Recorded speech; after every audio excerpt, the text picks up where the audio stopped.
Bien, alors, la table ronde avec Pierre Cartier, Cassandre Poletti, et normalement avec Éric Briand, qui est le directeur de la revue de synthèse. Malheureusement, pour des raisons de santé, il ne peut pas être présent avec nous.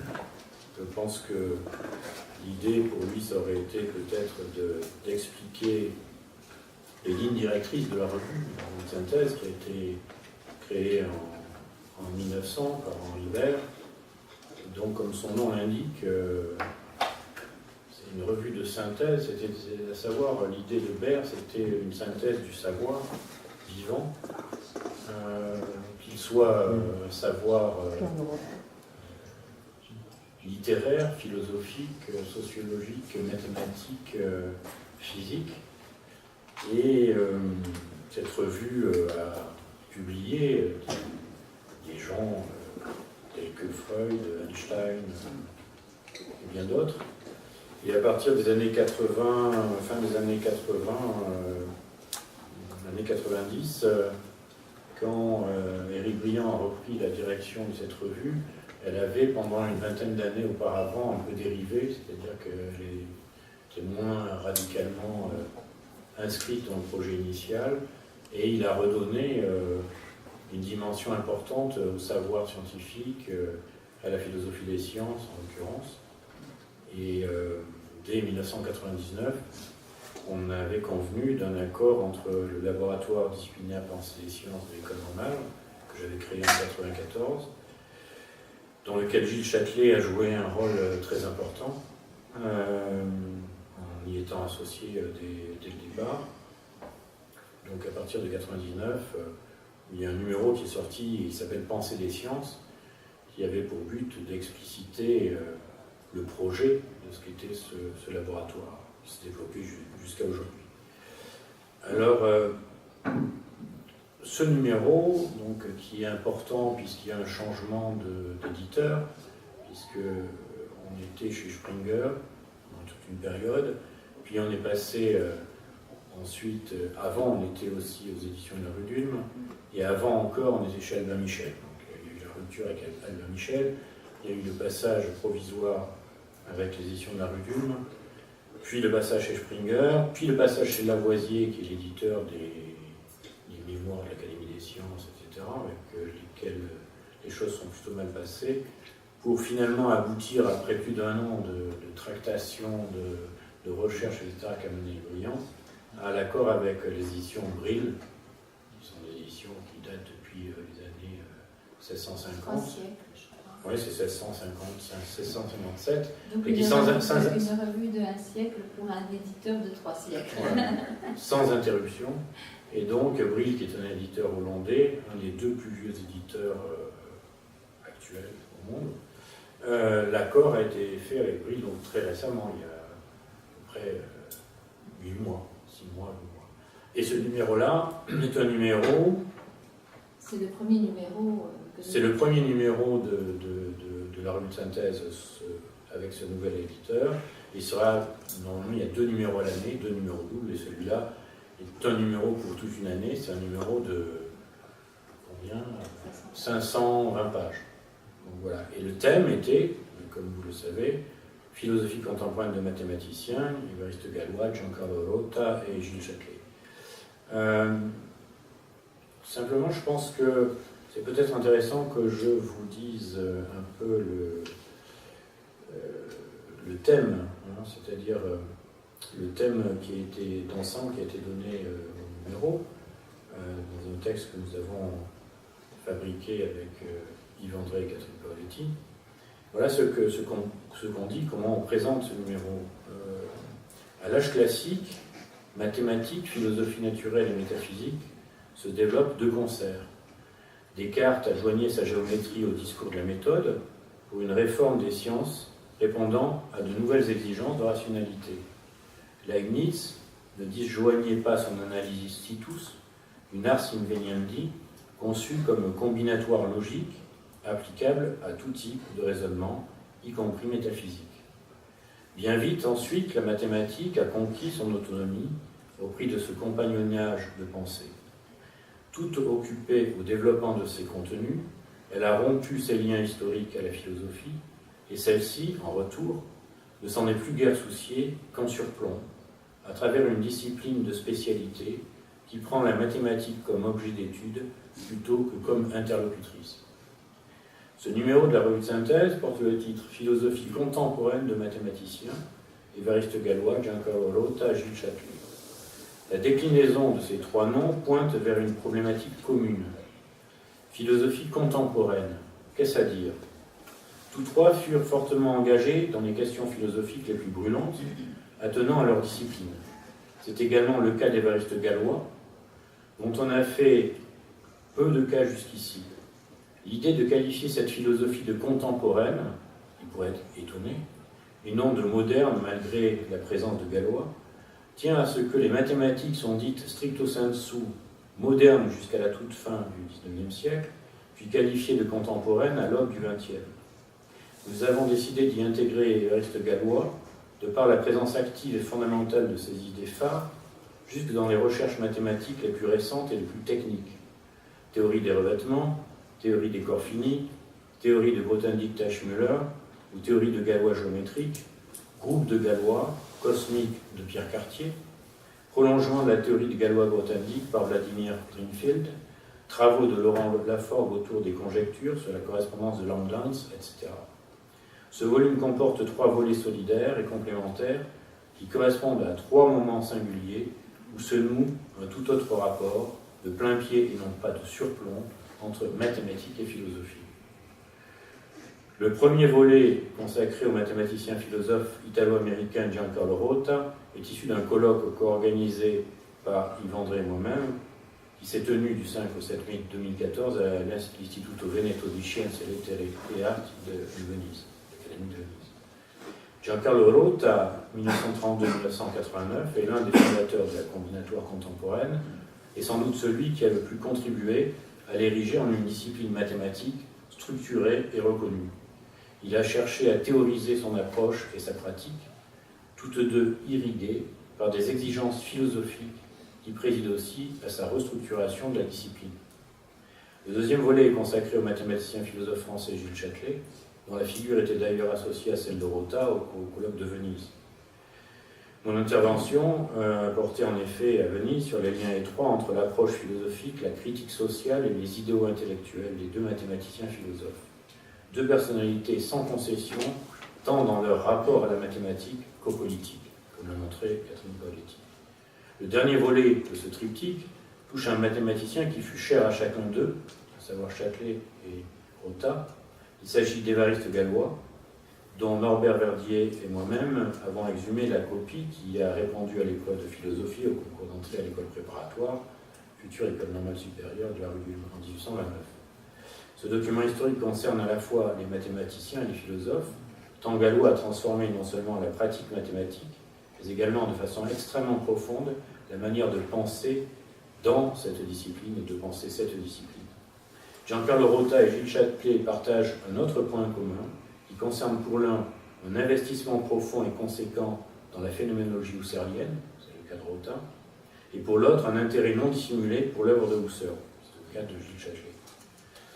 Et vous trouvez dans l'enchantement du virtuel de Gilles Châtelet un article consacré en particulier à Husserl.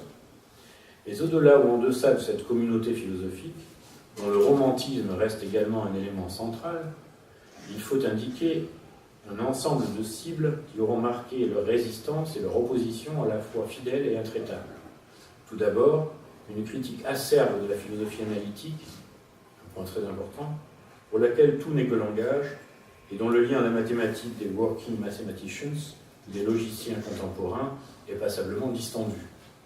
Ensuite, leur mépris commun pour ces philosophies du fait accompli, réalisme, empirisme, logicisme, qui sont l'objet de leur sarcasme, le tout lié à une critique politique, implicite ou explicite, de l'institution comme de la société, qui est elle aussi des plus radicales et des plus sévères.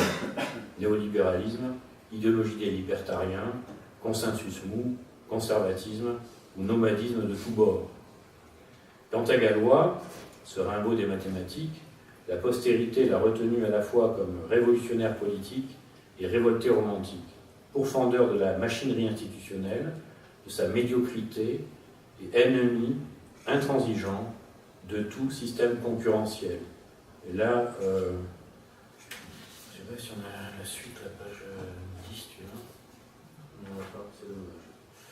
Parce qu'il y a un texte de Gallois qui est absolument fabuleux, qui est précisément sur l'attaque du système concurrentiel en mathématiques. Vous le trouverez dans la revue, enfin le début du texte, on commence comme ça. Quand la concurrence, c'est-à-dire l'égoïsme, ne régnera plus dans les sciences, quand on s'associera pour étudier, au lieu d'envoyer aux académies des paquets cachetés, on s'empressera de publier ses moindres observations, pour peu qu'elles soient nouvelles. Et voilà, c'est le début de sa phrase. C'est une attaque absolument virulente de l'institution. Donc, voilà, en gros... Je n'est pas que non. D'où voilà, l'économie de ce numéro qui est quand même, sinon unitaire, du moins unifié par ses points communs, en l'occurrence, tant sur le plan politique que sur le plan théorique, mathématique, de ces trois mathématiciens. Je disais ce matin sur Galois, on est dans une période assez productive en ce moment. Il y a le film italien qui vient de sortir, il y a l'association des amis d'Évariste Galois qui vient de se créer, il y a le programme décennal de François sur Galois, la musique et la philosophie, il y a ce numéro. Alors c'est intéressant parce que vous savez, Galois, je ne sais pas, chacun a des expériences avec Galois, chacun de nous. Il y a ceux pour qui Galois a été une découverte, certes romantique, à un certain moment. Pour moi, c'était dans l'adolescence. Pour un certain nombre de gens qui ont été plutôt du côté des mathématiques, de la philosophie, ça a été aussi la même chose. À savoir, Galois était une figure absolument motivante, stimulatrice et enthousiasmante pour la pensée mathématique et pour la pensée philosophique. Or, au niveau de la revue de synthèse, où tous les points de vue ne sont pas unifiés ni uniformes, Caroline Erhardt, par exemple, a écrit un certain nombre de volumes au moins importants sur Galois. Et la position de Caroline Erhardt n'est pas du tout la nôtre. C'est-à-dire que son point de vue, ça a été de montrer que Galois, contrairement à l'idée qu'on a voulu leur donner, d'en faire une légende romantique, qui a été isolé, qui a été persécuté, etc. C'est pas du tout ça. En fait, il est très intégré dans le système. Et donc, son point de vue, c'est quand même de défonder l'idée de modèle de pensée. Et là, il y a des enjeux de politique culturelle évidents. C'est-à-dire que pour moi, le fait de vouloir défendre des modèles de pensée tels que Galois, Einstein, Grothendieck ou d'autres, pour moi, c'est une entreprise, je dirais, postmoderne, qui est de vouloir dire, par exemple, je ne sais pas, Marx a couché avec Sabonne, donc c'est pas un marxiste. Einstein, c'est sa première femme qui a découvert la relativité restreinte, et ainsi que Poincaré. Bon. Et je pense que ça serait intéressant, idéologiquement et politiquement, d'analyser le moment où tout cela bascule. Parce que moi, dans mon adolescence, ces personnages-là, aussi bien Galois qu'Einstein, étaient des modèles et stimulants. Oui. Je vais poser une question. Est-ce que vous savez si Galois était proche des Saint-Simoniens?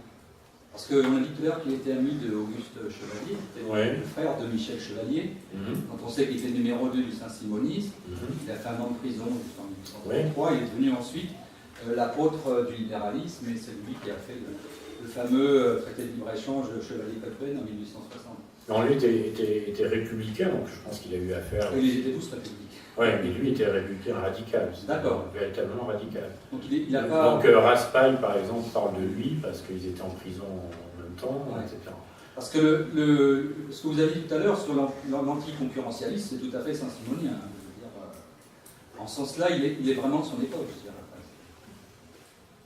Donc, oui, je disais simplement qu'il serait intéressant, philosophiquement parlant, politiquement parlant, de voir ce qui a fait ce basculement, c'est-à-dire cette espèce de défondation de personnages motivants, pôle d'identification, disons, pour la jeunesse, par exemple. Or, aujourd'hui, on dit non, tout ça c'est de la légende, tout ça c'est du storytelling. Einstein, c'est rien. Tout ça, c'est intéressant parce que c'est peut-être lié à ce que François Nicolas essaie d'analyser aussi sur le moment 68 et puis aujourd'hui et l'évolution politique et intellectuelle des affaires. Donc, voilà. Oui, Pierre. Bon, enfin, je veux dire, sur ce point-là, il y a certain qu'il faut distinguer une démystification des personnes, une démystification des stratégie ou de philosophie. Je veux dire, bon, s'imaginer que tous les grands hommes du passé ont mené une vie vertueuse, etc., ça, c'est du bluff. Et je pense en même temps que pratiquement personne n'a pensé ça, si tu veux, je veux dire, mais je pense que ce n'était pas l'enjeu. Quand tu parlais tu prenais Marx comme symbole, tu prenais Galois comme symbole, tu prenais Einstein comme symbole, je pense que c'était quelque chose qui ne concernait pas l'individu, la personne. Bon, je suis d'accord avec toi. C'était ça. Mais je veux dire que l'attaque... Et là, c'est l'ambiguïté. C'est fait un peu par derrière. Voilà, c'est ça. Et ça, c'est l'ambiguïté. Non, mais je veux dire que les personnages historiques ne sont pas... irréprochables, ça c'est évident. Ces figures qu'on... Humain, trop humain, ça c'est clair. C'est une chose. Se servir de ça pour déstabiliser des courants... Ça, c'est intéressant. Des courants de pensée philosophique, ça c'est différent. C'est exactement ce qui se passe. Ça, c'est fondamental. Il y a une certaine tendance aujourd'hui à vouloir démystifier les personnes. C'est ça. Oui, mais parce qu'on ferait écrit sur mais c'est lié à quelque chose. C'est quelque chose de lié à quelque chose de très social. C'est-à-dire, on est à l'époque du tout à l'ego. C'est-à-dire, précisément, aujourd'hui, tout le monde est son propre ego qui est lui-même gonflé de ce que les autres ne sont pas grand-chose. Et les réseaux sociaux en sont un exemple, les différents forums. Et plutôt que d'analyser ou de contrarier la position, on critique la personne. Oui, mais ce que je veux dire, c'est qu'il faut bien cibler la contradiction. Oui. C'est ça, simplement. Il faut bien cibler la contradiction. En tout cas, ce numéro-là avait entre autres pour but de remettre un peu les points sur les i, comme on dit. Donc voilà. La défense, c'est des oui, sans doute, ce n'était pas des petits seins, mais c'est pas ça l'important. Ouais, exactement. Alors, le confrère qu'elle pouvait construire dans son Freud et dans d'autres occasions. Un beau contre-exemple. Donc voilà, sur la table ronde, sur la discussion, c'est tout à fait ouvert. C'est-à-dire que aussi Pierre, qui a participé... On pourrait peut-être nous dire deux mots sur Rota, qui n'est pas nécessairement bien connu. Bon, alors, Rota, je viens de découvrir qu'il était mort beaucoup plus jeune que je le croyais. Il est mort la même année que Gilles Châtelet. C'est 89. 99. Ah, 99. Ouais. J'avais dit 89. Ah, je me suis trompé. 99. Oui, 67. Ça correspond bien à ce que mes souvenirs. 99. Bon, alors j'ai commencé par un article en disant rencontrer Giancarlo Rota, c'était rencontrer un gentleman, et qui plus est, un gentleman italien. Gentleman italien. Bon, donc, Giancarlo Rota, bon, il a eu sa vie, autant que je me souvienne. Il était le fils d'un diplomate italien qui a fait sa carrière essentiellement en Amérique du Sud. L'Argentine. Donc, il est cosmopolite par définition, par situation familiale, si je dis.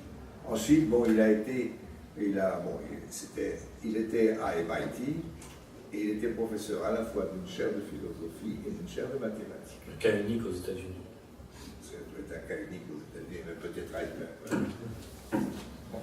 Donc, c'était un... Bon, je veux dire que... Et toute son ambition mathématique, ça a été de créer une nouvelle science. Une nouvelle science, bon, la combinatoire. Et la combinatoire, effectivement, jusqu'à lui, bon, c'était pas grand-chose. C'était bon, des jeux de société, genre carré latin, etc., où c'était une petite partie de l'enseignement élémentaire, ce qui correspondait au baccalauréat, à la fin du baccalauréat ou au début de la licence, c'est-à-dire coefficient du binôme, etc. Chose qui était présentée d'ailleurs pas dans la bonne terminologie. Et pourtant, une des premières choses qu'il a fait, c'est de cette partie élémentaire et classique, avec d'autres, de la reformuler dans le cadre de la théorie des ensembles, ce qui est le cadre adéquat. Et pour ça, on n'a pas besoin de prendre une discussion sur la théorie des ensembles, mais c'est un vocabulaire, mais c'est le vocabulaire adéquat, et qui permet de formaliser les choses de manière précise. Donc ça, mais ça, c'est le début. Et ensuite, toute son ambition, ça a été de prendre divers problèmes de combinatoire et de les intégrer dans un cadre de pensée unifié.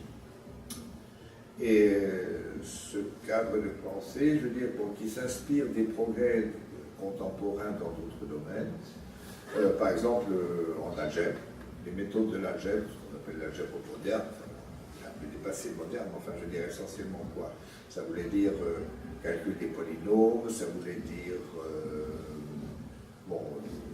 l'algèbre au sens théorie des idéaux et des choses comme ça, des anneaux, des idéaux, des groupes, et ensuite d'autres notions voisines qui étaient un peu moins à la mode en France, disons la théorie des lattices et des ensembles ordonnés, certaines structures qui étaient considérées soit avec beaucoup de mépris, ou soit considérées comme simplement des outils, des adjuvants pour des sciences expérimentales. Bon, par exemple, la statistique faisait un grand usage de notions de ce genre, mais ça n'était pas, la statistique n'était pas considérée comme une vraie science. Et historiquement, il est amusant de voir que le dernier fils connu de Grothendieck, qui est un plus très jeune américain, a fait une thèse en statistique et qu'aujourd'hui travaille pour une banque ou une société d'assurance comme ce qu'on appelle Actua. Mais c'était pas du tout considéré comme sérieux. Et il y a eu des efforts, il y avait d'autres efforts pour faire que la statistique devienne une science respectable. Et alors, Giancarlo Rota, il s'est inspiré de toutes sortes de problèmes qui venaient de sciences plus ou moins appliquées, ou même de mathématiques ludiques, légères, pour construire un cadre structurel cohérent. Et il est parvenu de manière remarquable. Alors, il a introduit un certain nombre d'idées nouvelles qui sont des idées collectivisantes. Je sais que certains disaient, simplement, il a un certain talent de présentateur de M. Loyal et il fait que reprendre des choses que nous connaissons bien en les affaires. Non, c'est pas vrai, c'est pas vrai. Non, ce qui est chez lui important, c'est pas tellement son champ s'étend sur une vaste partie des mathématiques, certains secteurs des mathématiques, mais c'est très vaste. Et son champ s'étend non seulement par les applications, mais par les méthodes. Il a, dans ma présentation, je parle de divers. Le point essentiel chez lui, c'était une idée fédératrice. Et donc, par exemple, une idée aussi simple que l'addition. L'addition, c'est tout, mais on fait ça avec ça, et ça fait 3, ici 4, là, ça fait 7. Mais il repère dans toutes sortes de champs mathématiques, c'est peut-être pas d'une profondeur exagérée, mais c'est quand même un talent de conciliateur, de synthétiseur. Alors, une notion aussi simple que 3 plus 4 égale 7, qu'est-ce que ça signifie? Il le décline sur des exemples nombreux, et où ça prend un sens. Et où le sens n'est pas du tout évident. Et faire remarquer l'analogie, peut-être sur l'additivité, l'additivité, c'est une idée qui est importante, par exemple, pour les volumes. La propriété importante des volumes, c'est que si j'ai un volume ici de 3 mètres cubes et un volume ici de 4 mètres cubes, si j'ai l'ensemble, ça fait 7 mètres cubes. Il y a cette idée de volume, et l'additivité est une propriété absolument fondamentale. Mais en topologie, il y a un invariant qu'on appelle la caractéristique de l'air moins carré, et c'est peut-être lui qui est le premier, un de ceux qui ont le premier remarqué que la propriété d'additivité, correctement interprétée, était cruciale. Et surtout que cette simple remarque qu'il y a une propriété fondamentale qui s'explique très simple par une formule algébrique très simple, c'est le nœud et la clé de toutes sortes de phénomènes qu'on unifie sous ce drapeau. Et ça il avait un talent spécial pour sortir ça. Du coup, bon, d'une part, ça rendait un peu légitime des parties, des mathématiques qui étaient considérées comme un peu marginales, mais en même temps, ça donnait un guide. Et en plus, il était très au courant des méthodes les plus modernes de l'algèbre de son temps, algèbre tensorielle, algèbre universelle, et des choses comme ça. Et il savait les utiliser et s'en servir pour justement faire une synthèse. Et alors chaque fois c'était animé de son talent de gentleman italien. Je dis gentleman italien. Et donc, gentleman italien. On a parlé de Gramsci et de Gentili, c'était des gentlemen italiens. Il y en avait enfin bon, dans plusieurs secteurs de la pensée ou de la politique. Mais donc, il y a ça, et il a aussi inventé, de manière un peu plus profonde, il a inventé des notions qui s'appellent, par exemple, on appelle la fonction de Möbius-Rota. Möbius, c'est un algébriste du 19e siècle qui a inventé une formule de Möbius, il a quand même une certaine influence sur la géométrie aussi. Möbius, mais il savait découvrir les thèmes fédérateurs. Ça, c'était sa grande force. Les thèmes fédérateurs. Bon, alors, et avec tout ça, dans une optique extrêmement esthétique. Tout ce qu'on dit de lui est extrêmement esthétique. C'est ouvert, c'est-à-dire qu'il avait une grande curiosité, il avait un talent pour dénicher dans des sujets qui paraissaient peu intéressants, de sentir ce qui en était intéressant et le faire paraître, et c'était son talent. Voilà. Bon, alors, je me souviens de l'exposé, j'ai assisté à certains de ses exposés en France, par exemple, et en fait, après lui, ce champ de la combinatoire est devenu une vraie partie de la science mathématique. Aujourd'hui, on recrute, il y a des équipes du CNRS qui sont intitulées combinatoires, en particulier à Bordeaux, à Bar-la-Vallée. Il y a des rencontres régulières qui s'appellent le séminaire lotharingien, parce que lotharingien, on voit bien ce que ça veut dire. Aujourd'hui, c'est des gens, les leaders, autrefois c'était Jean de Strasbourg qui faisait ça, aujourd'hui c'est un collègue de Vienne, tout ça est cohérent. Bon, mais il a réussi donc à transformer. Alors, juste à titre d'anecdote, quand Dieudonné écrit son choix bourbachique, la description des mathématiques, c'est-à-dire un tableau qui donne des notes aux diverses parties des mathématiques. Celles-là sont intéressantes, celles-là ne sont pas. Et alors, si vous regardez ces classifications, la combinatoire, c'est tout à fait en bas. Tout à fait en bas. C'est mêlé à la logique, aux probabilités, à la combinatoire. Qu'est-ce qui s'intéresse à ça? À l'air de dire Dieudonné. Mais ce qui est amusant, et ce qui montre quand même l'honnêteté fondamentale de Dieudonné, c'est que j'ai eu un prix important de l'Académie qui m'a été, je suis certain que c'est Dieudonné qui me l'a fait voir, et c'est lui en tout cas qui me l'a redit, et il m'a dit, et en plus, tu as fait des choses importantes en combinatoire. Je veux dire que Dieudonné ne prenait pas trop au sérieux ses anathèmes. Bon, c'était un personnage. Si vous avez l'occasion de revoir son intervention chez Pivot, il n'a pas pour ça.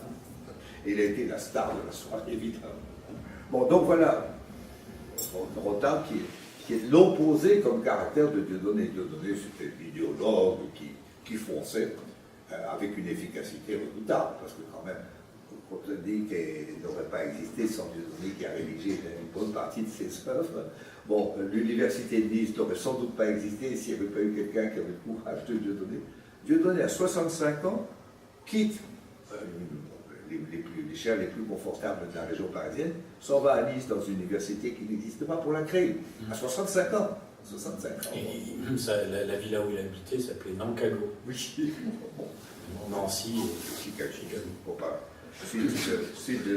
Situation géographique, etc. Or, Dieudonné a créé une nouvelle université et en quittant son mandat de patron de l'université, je ne sais plus quel était son titre, quand c'était le vrai patron, et quand il a fait le congrès mondial des mathématiques de 70 à Nice, bon, avec des difficultés considérable avec le maire, parce que le maire qui s'appelait Jacques Médecin, je ne sais plus si c'était le fils à cette époque-là. C'était le fils qu'on a. C'était le fils. Oui, c'est le fils. Placez-vous dans la situation du maire de Nice. Un personnage important de l'université, le premier personnage de l'université, vient voir Monsieur le maire, je voudrais organiser le congrès mondial des mathématiciens. Bon, le maire d'une grande ville se réjouit immédiatement. Oui, mais on est en 70. Et l'idée de voir 300 hippies faire un striptease sur le bord de mer, ça ne lui plaisait pas trop au maire. Et il voyait les liaisons. Et quand il a su que Contenu venait, alors c'était encore pire. C'était encore pire. Bon. Alors, bon, Dieudonné a dû négocier avec eux. Bon, il avait un talent de négociateur. Il savait négocier. Bon. Avec une crapule comme était le maire de Nice, et il savait lui faire comprendre les choses. Bon, enfin, quel était l'avantage mutuel que l'université et les mathématiques avaient gagné, mais que la ville aussi gagnait. Et finalement, il a obtenu gain de cause et le congrès a eu lieu. Bon, donc c'est pour dire que tout ça ne nous écorte pas. Bon, je veux dire, les personnages Dieudonné et Rota sont absolument opposés. Ça n'empêche que leur motivation fondamentale, c'était quand même pour l'honneur de l'esprit humain. C'est le titre d'un des livres de Dieudonné, et Rota aurait fort bien pu prendre ça comme l'honneur de l'esprit humain. Pourquoi on fait des mathématiques? Pour l'honneur de l'esprit humain. Pourquoi on fait de la philosophie? Pour l'honneur de l'esprit humain. C'est-à-dire, on ne recherche pas le bénéfice immédiat, etc., mais l'honneur de l'esprit humain. Il paraît que c'est une citation de Jacobi. Oui, c'est... Voilà.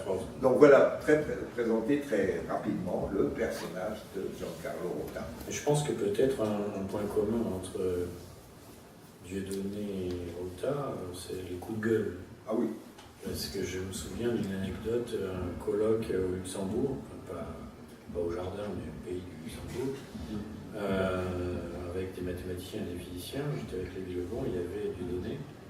Et c'est le moment où on supprimait l'enseignement du grec dans diverses sections de lycée. Ouais. Et je me souviens d'un seul coup, Dieudonné se lève, se met à beugler en disant, avec la suppression du grec, une chose est sûre, c'est que nos étudiants ne comprendront plus rien au barycentre. Et là, il a eu un coup de gueule, mais absolument extraordinaire. Et quand il était comme ça, il était assez impressionnant. Donc je pense que ça c'était un point commun d'ailleurs avec Gilles Châtelet aussi. Parce que Gilles Châtelet en a eu plus d'un dans le cadre du labo et il n'avait peur de rien. Donc ça c'est un point commun entre ces personnages. Je ne vais pas vous relire ligne à ligne mon article sur Giancarlo Rota qui ne représente qu'un des aspects de Rota, je précise tout de suite. C'est un des aspects de Rota. Bon, celui pour lequel les mathématiciens sont le plus reconnaissants, c'est certain. Mais bon, mais c'est pas le seul, il y a beaucoup d'autres possibles. Mais je pense ce qui est aussi intéressant peut-être, c'est qu'il, dans sa carrière, il a revalorisé non seulement des pans de mathématiques qui étaient complètement secondaires, mais en revenant aussi avec des auteurs qui avaient été sous-estimés, comme par exemple Grassmann. Ah oui. Il a remis en valeur des auteurs comme Grassmann. Qui ont vu la jonction philosophie-mathématique. Absolument. Les deux Grassmann, ouais. Ouais. Donc ça, c'est connu cette liste. Ça, c'est sa dimension philosophique aussi, comme il y avait chez Châtelet. Donc, sinon, par rapport à ce matin... Et Rota, bon, alors il est mort avec élégance, si j'ose dire. C'est-à-dire qu'il voyageait énormément. En particulier, il allait très fréquemment à Los Alamos. Il travaillait avec une équipe sur des problèmes combinatoires appliqués à l'informatique, etc. Et bon, il voyageait beaucoup. Et un jour, on l'attend, il était en retard. C'était extrêmement rare chez lui d'être en retard. Il a fait tout dans 3 avions en retard. Et puis bon, on s'inquiétait qu'il ne soit pas là. On a téléphoné, on a pris contact avec MIT et le gardien de MIT, dans le logement universitaire, l'a découvert mort. C'est ça, il est mort dans son sommeil. La mort, il est mort en même temps que Gilles Châtelet. Ah bon? Oui. Donc moi, j'avais invité Rota à venir au labo, mais il est mort sur le coup. Il y a 2 ou 3 que j'ai invités comme ça. Ils sont morts 2 ou 3 jours avant l'invitation.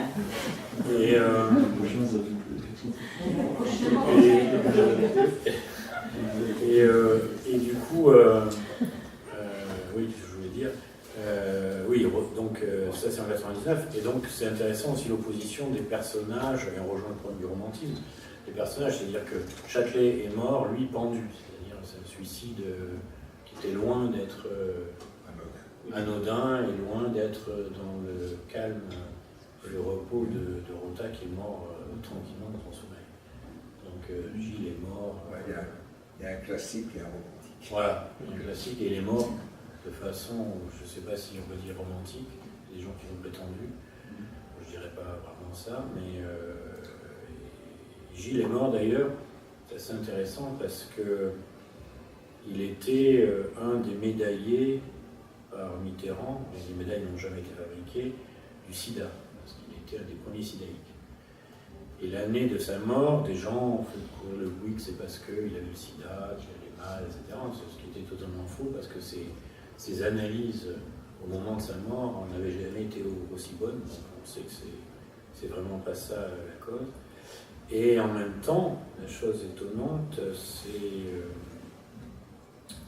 c'est après coup qu'on se rend compte qu'il y a des éléments qui font penser que ça se préparait ou pas. Et sur son bureau de travail, au niveau de là où il s'est pendu, il y avait encore ses papiers, Hegel était ouvert, le son de la logique, et il y avait le texte sur les diagrammes que j'ai publié dans l'Enchantement du virtuel et que vous trouverez, y compris avec des reproductions en facsimilé de sa façon de travailler, qui était parce qu'il avait connu, Gilles avait connu Burroughs aux États-Unis, et il pratiquait un peu le copier-coller de Ginsberg, et il pratiquait ça dans sa pratique de philosophe et de mathématicien, ce qui fait que ce manuscrit, j'ai mis 3 mois à le reconstituer parce qu'il avait l'habitude d'une chose. Il faisait photocopier des livres, des parties de livres de mathématiques, mais il n'imprimait jamais ni la couverture, ni le titre, ni quoi que ce soit. Donc quand on avait des photocopies, il fallait récupérer l'origine, etc. En l'occurrence, dans ce chapitre sur le diagramme, qui est un texte très important, il envoie à Kaufmann, qui sera d'ailleurs la semaine prochaine ici à Paris pour le colloque sur le diagramme. Et évidemment, parce qu'on travaillait un peu sur les mêmes choses à ce moment-là, j'ai pu reconstituer des passages de Kaufmann qu'il utilisait. Et donc il faisait du copier-coller, c'est-à-dire il ne tapait pas la machine, hein. Il faisait que du manuscrit et il faisait taper par pakistanais des passages des textes qu'il publiait. Et donc on avait un texte pour partie dactylographié, par-dessus lequel il collait des morceaux de papier, qui pouvaient être des citations, ou des morceaux de photocopie de livres, qui n'avaient pas de titre, qui n'avaient rien, et qu'il collait comme ça. Et alors, sous ces... Des morceaux de texte qu'il rajoutait, etc. Donc c'est un vrai palimpseste, au sens où si on soulevait un papier avec une citation, on découvrait qu'il y avait un autre élément de texte, etc. Donc ça a été assez compliqué. Et dans l'enchantement du virtuel, vous verrez que sur les facsimilés, il y a des photos de ce type de travail. Donc voilà, enfin, en gros pour dire 2 mots sur Châtelet. Puis le dernier point quand même pour Rota, c'est que si on le rattache du côté de la philosophie, il est du côté de la phénoménologie. Ouais. En fait, Rota a publié, jamais édité, mais c'est encore, je crois, la bibliothèque, je ne sais plus si c'est Columbia ou quelle université américaine, 1100 pages de philosophie consacrée à Husserl. Donc ce texte devrait un jour voir le jour, mais pour l'instant il est sous forme de manuscrit, et effectivement Rota avait ce double, institutionnellement, ce double casquette. Il était à la fois mathématicien et à la fois prof de philo. Et dans ses cours de philo, c'était essentiellement la philosophie husserlienne qu'il développait, qu'il illustrait, etc. Donc c'est véritablement un mathématicien philosophe, reconnu comme tel par l'université, l'institution. Alors à propos des photocopies, un petit incident. Un jour, les éditeurs Springer avaient fait un concours. Ils publient 20 photocopies de textes qu'ils avaient publiés. Il fallait identifier les auteurs. Et alors j'ai fait mieux. J'ai non seulement identifié les auteurs, mais j'ai donné les références qui n'étaient pas demandées. Tu es un grand spécialiste. Et alors, je me souviens qu'il y avait, ce qui m'a posé le plus de difficultés, c'était, bon, il y avait des textes que je reconnaissais instantanément. Il y avait un texte d'Hermann Weil, mais bon, à la fois la typographie que je connaissais bien et le contenu ne laissait pas de doute un quart de seconde. Bon, il y avait Émile Noether, c'était un peu plus subtil, parce que je n'avais jamais fréquenté en détail les œuvres d'Émile Noether, du coup, je suis allé me les procurer. Bon, et j'ai gagné le concours. Parce que j'avais été au-delà des conditions, parce que j'avais donné les références, ce qui n'était pas demandé. C'est un joli défi, je trouve. Bon, la plupart du temps, c'est assez facile. Parce que les typographies, quand même, aujourd'hui, le LaTeX et tout ça, tous ces systèmes informatiques font que la typographie est très, très unifiée. Et pendant longtemps, elle ne l'était pas. Bon, si on a un peu l'habitude des livres et au bout des livres, bon, la typographie, ça, c'est fondamental. C'est fondamental. C'est un peu dommage que, justement, aujourd'hui. C'est très uniformisé. Même dans les détails, je veux dire, bon, un article mathématique, la numérotation des sections et tout ça, c'est complètement standardisé. Bon, ça a des avantages. Ça a des avantages. L'avantage, c'est que, bon, avec des moyens rudimentaires, ou simplement une bonne secrétaire par département, on peut publier des textes qui sont d'une excellente qualité typographique, ce qui n'était pas le cas autrefois. Il faut trouver, bon, il faut avoir la chance dans son labo d'avoir une secrétaire. Oui, on en a plus. Est-ce qu'il y a des questions qui seraient liées au débat de ce matin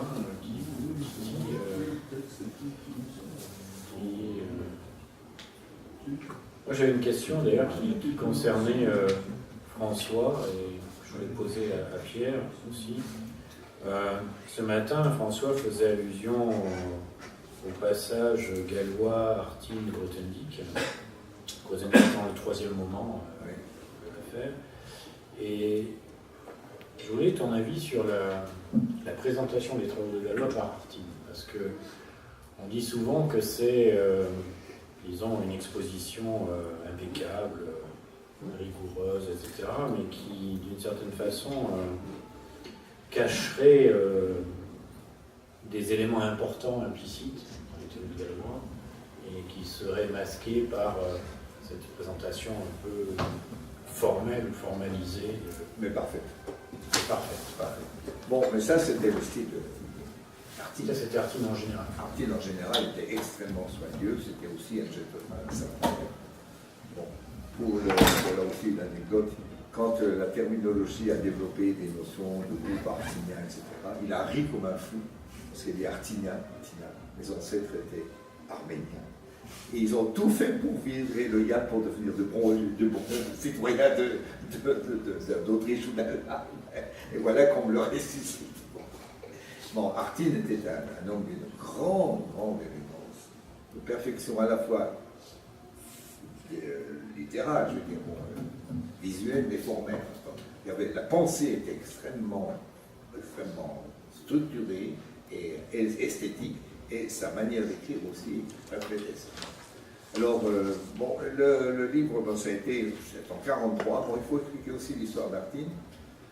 Artine, bon, a été entre 1920 et 1930. On regarde les grandes revues allemandes de l'époque, les mathématiques de l'époque. Chaque numéro a une contribution nouvelle, originale d'Artine. Il a tout bouleversé, bon, on peut dire. Le renouveau de l'algèbre, ce qu'on a appelé l'algèbre moderne, d'ailleurs.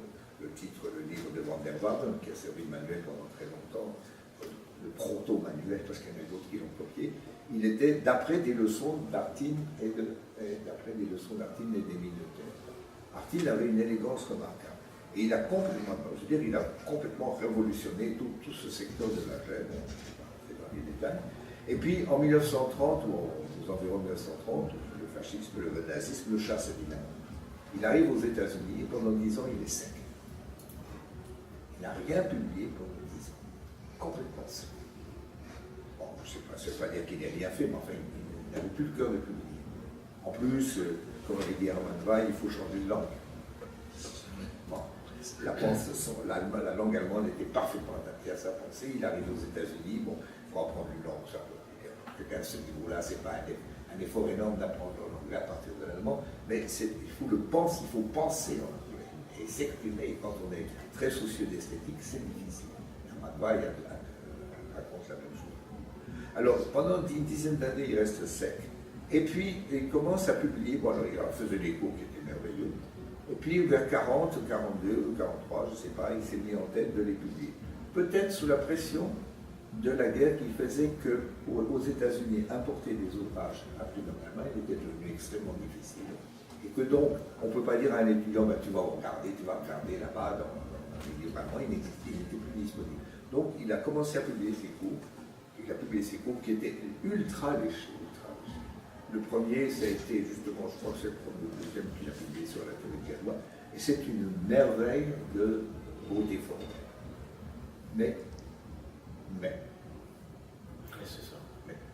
quand on a regardé le livre d'Artine, et il a été beaucoup copié après, l'exposé de Bourbaki est à peine, en tout cas la première édition est à peine différente d'Artine, la deuxième a été plus influencée par le botanique. Bon. Mais c'est parfait, mais en 4 pages, tout est dit. Il y a un lemme, il y a le lemme de Dedekind, des dépenses linéaires de Dedekind, et puis, avec des raisonnements extrêmement simples, en quelques pages, on déduit tout. Et on ne sait rien. Parce que si, armé de ça, si on se demande, voilà, je prends une équation très simple, celle de ce matin, comment est-ce que je calcule le groupe de Galois? Mon exemple, x puissance 7 moins 7, x plus 3 égale 0. Comment est-ce que je calcule le groupe de Galois? Même aujourd'hui, c'est difficile. Si on se donne une équation dont on n'a pas, qui n'est pas structurée d'avance, qui n'est pas une équation suggérée par un problème où les symétries sont évidentes et donc le groupe de Galois va apparaître. Il n'apparaît pas comme le groupe de Galois de l'équation, il apparaît comme groupe de symétrie de quelque chose qui est en amont de l'équation. Et ça, évidemment, c'est la bonne situation. Et si on se donne un polynôme comme ça, un peu au hasard, très difficile, très difficile. La complexité du calcul, même avec des ordinateurs, est importante. Alors, donc, on est en peine de calculer. Alors, il y a toujours les 2 ou 3 exemples traditionnels. Bon, équation de degré 3, degré 4. Retrouver les formules des Italiens d'équation de degré 3, degré 4, c'est un exercice simple. Bon, démontrer que les équations en général de degré au moins égal à 5 sont pas résolues par Alico, c'est un exercice non pas de théorie des équations, mais des groupes, théorie des groupes. Tel groupe est simple. Bon. Et en fait, on est complètement démunis. On est devant une statue merveilleuse, mais dont on n'a pas l'accès. Et c'est ça, je veux dire, bon, la plupart, pendant très longtemps, les exposés de théorie Galois les auteurs étaient tellement impressionnés par cette présentation d'article qu'ils la copient. Bon, plus ou moins bien, suivant le talent de l'auteur, mais enfin, qu'ils la copient. Et après, bon. Mais il faut dire aussi que c'est un changement de paradigme en algèbre. C'est que l'algèbre des années 20, des années 30, c'est ce qu'on appelait l'algèbre moderne, bon, elle était résolument conceptuelle. Vraiment absolument conceptuelle. Elle a poussé Galois, les idées de Galois, jusqu'au bout. C'est pas sauter par-dessus les calculs, c'est-à-dire une présentation entièrement conceptuelle. Et ça, c'était la donnée vers 1960. Et puis en 1960 est arrivé un changement de paradigme. Le changement de paradigme, ça a été la naissance des ordinateurs. Et la naissance des ordinateurs, comme je disais, un calcul qui, à la Grande s'est amusé à faire le calcul d'une équation du degré 5, pas celle-là mais une autre, où pour trouver, bon, si on fait les calculs selon la méthode indiquée par Galois, on est amené à manipuler des entiers de la taille de 10 puissance 400. Évidemment, personne ne peut manipuler. En son temps, Galois ne peut pas manipuler dans ce 400 chiffres. Les meilleurs calculateurs de l'époque, Euler, Gauss, ils manipulaient correctement et couramment 20 chiffres. C'est déjà un tour de fou.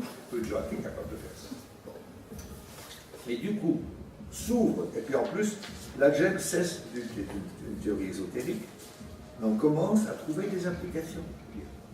Là, bon, les besoins de la statistique poussent à trouver des designs, enfin bon, il y a les besoins de la statistique, les besoins des mathématiques, les mathématiques appliquées, cessant d'être simplement les mathématiques appliquées, encore autour des années 50, qu'est-ce que c'était? Moi j'ai servi de consultant dans je ne sais plus quelle compagnie industrielle, on me disait, écoute, il y a des ingénieurs qui ne se souviennent plus tout à fait de leur cours de taux, mais tu leur rafraîchis la mémoire. C'était l'optique de l'époque. Mon travail, j'avais été embauché pour rappeler des événements de cours, de taux à des ingénieurs qui avaient un petit peu oublié les détails. Bon. En fait, je crois avoir été un des premiers à montrer que ce n'était pas la bonne stratégie. Pour régler je ne sais plus quel problème de satellite de télévision, qui n'a d'ailleurs pas été réalisé finalement, enfin bon, on a fait les études théoriques, il y avait un problème de codage, et je crois avoir été un des premiers à utiliser un corps de Galois, à 4 éléments, c'est pas beaucoup, pas beaucoup, pour résoudre un problème de codage. Bon, à l'époque, corps de Galois, tout ça, c'était mathématiques pure. Bon. Statistique, c'était appliqué. Bon. Eh bien, aujourd'hui, c'est pas la peine que je vous parle des problèmes de cryptage. La théorie des corps de Galois est utilisée journellement par des ingénieurs d'esprit très pragmatique pour faire du codage. Donc, ce que je veux dire, c'est que dire que quelque chose, c'est des mathématiques pures, sans application, au contraire des applications avec un niveau mathématique rudimentaire, ça ne tient pas. Et déjà dans les années 50, je vous dis, quand j'ai servi de consultant, il y a plusieurs problèmes que j'ai résolus avec une injection de mathématiques profondes. Bon, après, mon travail, ça consistait à dire aux ingénieurs que je devais conseiller, ils me disaient pourquoi ça marche. Bon, alors pourquoi ça marche? Et puis au bout d'un certain temps, ils me disaient non, montre-nous comment ça marche. Montre-nous comment ça marche et quelles sont les stratégies qu'on a employées. Donc, je veux dire, la frontière, ça c'est une vieille obsession, la frontière entre mathématiques pures et mathématiques appliquées est une frontière fluctuante, mal définie, et donc mettre face à face Galois ou ses descendants qui sont considérés comme des puristes, ou avec des ingénieurs et des praticiens, c'est une notion qui n'a pas beaucoup de sens. Dans l'autre inverse, les probabilités qui étaient considérées, Dieudonné les mettait tout en bas de la classification, qui jusqu'à la axiomatique par Kolmogorov étaient considérées comme là aussi c'était des mathématiques, ça ne valait pas même malgré Émile Borel qui avait quand même consacré beaucoup de volume à détailler ça, c'était considéré comme des mathématiques appliquées, donc sans intérêt pour le mathématicien pur. Aujourd'hui, essentiellement sous l'influence un peu moins maintenant, mais dans les années 60-70, il y a toute une nouvelle école de Paul-Henri Meyer et d'autres,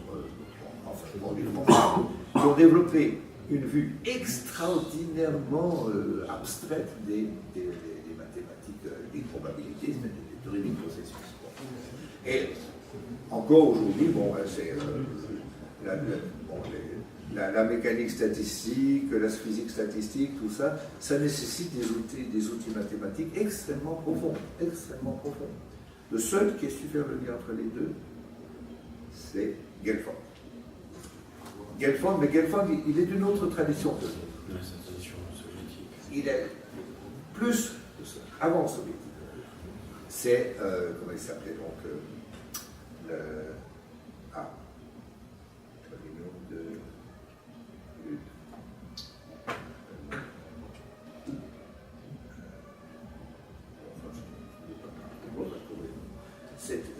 dans les mathématiques russes, puis soviétiques. Non, bien avant.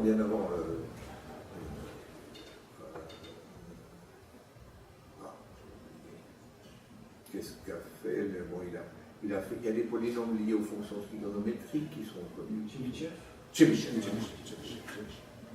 Tchébychev, c'était vraiment quelqu'un qui faisait le pont. Il y a les polynômes de Tchébychev, qui sont une très belle invention, il les a inventés. Pourquoi? Parce qu'il s'était posé le problème de faire rouler un char avec des roues carrées.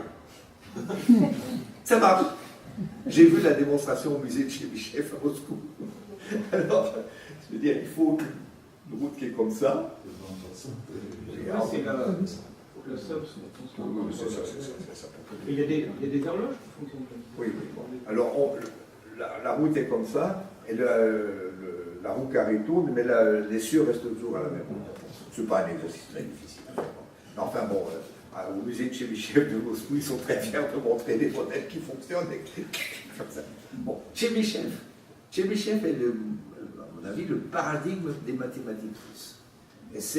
Et là, justement, la distinction entre mathématiques pures et appliquées, bon, il a fait des progrès. Bon, les polynomiaux de Tchébychev, c'est une très belle invention théorique. En tout cas, c'est très, très utile. Et il l'a fait pour résoudre un problème extrêmement concret. En acoustique, la musique, c'est comme les filtres de Tchébychev pour les bandes passantes. Oui, bien sûr, mais ça fonctionne toujours. Non, mais je veux dire, donc il a. Mais c'était, je veux dire, l'expérience de Tchébychev, c'était, lui, il ne voyait pas, il se situait d'emblée des deux côtés de la frontière entre mathématiques pures et mathématiques appliquées. Et ça, c'est resté une tradition aussi. Et Guelfand était un des meilleurs représentants de ça. Bon, et Guelfand, à la fois, bon, par exemple, Guelfand est le premier qui ait lu la thèse de Grothendieck et qui l'ait comprise. C'était pas facile, mais qui immédiatement a vu tout ce qu'il allait en faire de beaucoup plus concret. Bon, l'étude des filtres, bénéficiait des résultats de la thèse de Grothendieck, les noyaux, l'espace nucléaire et tout ça. Bon. Et un grand nombre d'applications. Donc, il y avait, je veux dire, cette fracture n'est pas universelle. Et ce que je veux dire, c'est que les traditions, bon, il y a des différentes traditions mathématiques liées à des enjeux civilisationnels, je dirais. Or, ça veut dire que les mathématiques ne se développent pas de la même manière. Grothendieck avait l'impression de faire quelque chose d'extrêmement abstrait, et entre les mains de Guelfand, c'est devenu extrêmement utile. Ça a irrigué tout un champ de la physique. Bon, tous ces phénomènes de filtres, etc., dépendent en partie de ça. Et ces phénomènes de filtres, ils sont extrêmement utilisés, puisque pour détecter les ondes de gravitation, il a fallu faire un filtrage extrêmement délicat qui s'appuie en partie sur ces méthodes-là. Bon, donc, j'ai parlé de